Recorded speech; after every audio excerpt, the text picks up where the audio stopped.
In the study of human anatomy and clinical medicine, precision in communication is paramount. To ensure universal understanding and eliminate ambiguity, a standardized framework is used to describe the body and its structures.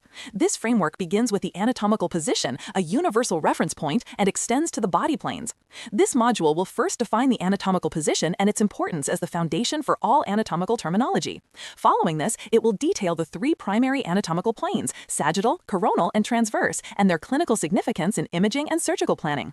Mastery of these concepts ensures consistency across all health sciences. The anatomical position is the internationally accepted standard reference for describing anatomical structures. It is defined as a person standing erect with the head, eyes, and toes directed forward. This posture provides a constant baseline, allowing medical professionals to communicate clearly regardless of how a patient is actually positioned. In this position, the feet are flat on the ground and slightly apart, while the upper limbs hang at the sides with the palms facing forward.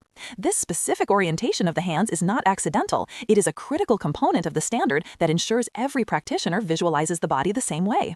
The forward-facing palms are crucial because they standardize the position of the radius and ulna in the forearm. By keeping these bones parallel rather than crossed, we prevent confusion when describing locations relative to the body. This remains the standard reference even if the patient is lying down or in motion.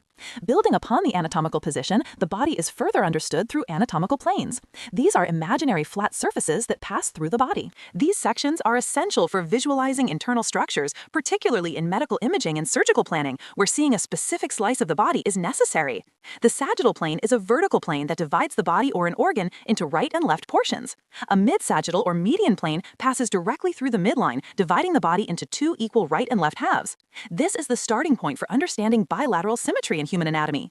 Any plane parallel to the midline is known as a parasagittal plane. Sagittal views are commonly used in medical imaging to visualize the profile of structures like the vertical column or the brain. These views allow clinicians to see the depth and alignment of the central nervous system from the side.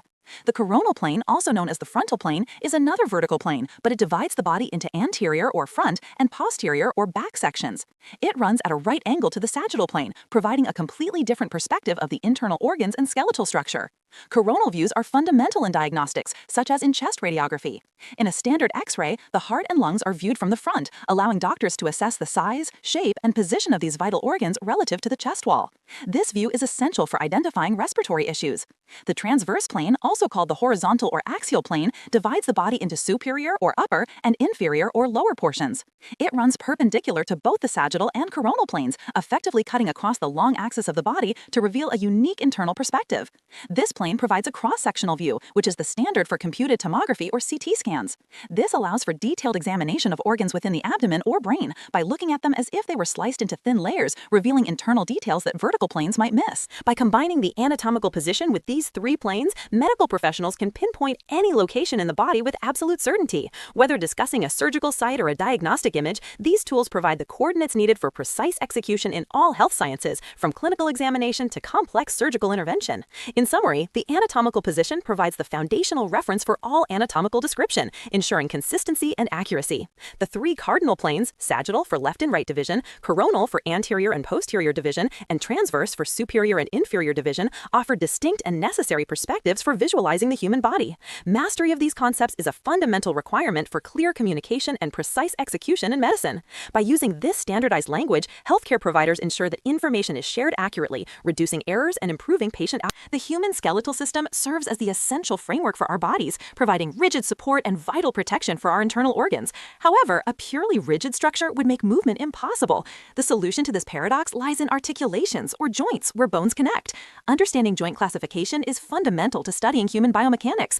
Joints are scientifically classified based on two primary factors: the specific material binding the bones together and the presence or absence of a physical joint cavity. This structural arrangement directly dictates the joint's functional capability. We categorize these connections into three primary structural types: fibrous joints, cartilaginous joints, and the highly mobile synovial joints. Fibrous joints, also known as synarthroses, are characterized by bones held together by dense fibrous connective tissue rich in collagen fibers. Because there is no joint cavity, this specific structure allows for virtually no movement. In these joints, the body prioritizes stability and protection over mobility, ensuring that critical structures remain firmly anchored. There are three distinct types of fibrous joints, starting with sutures.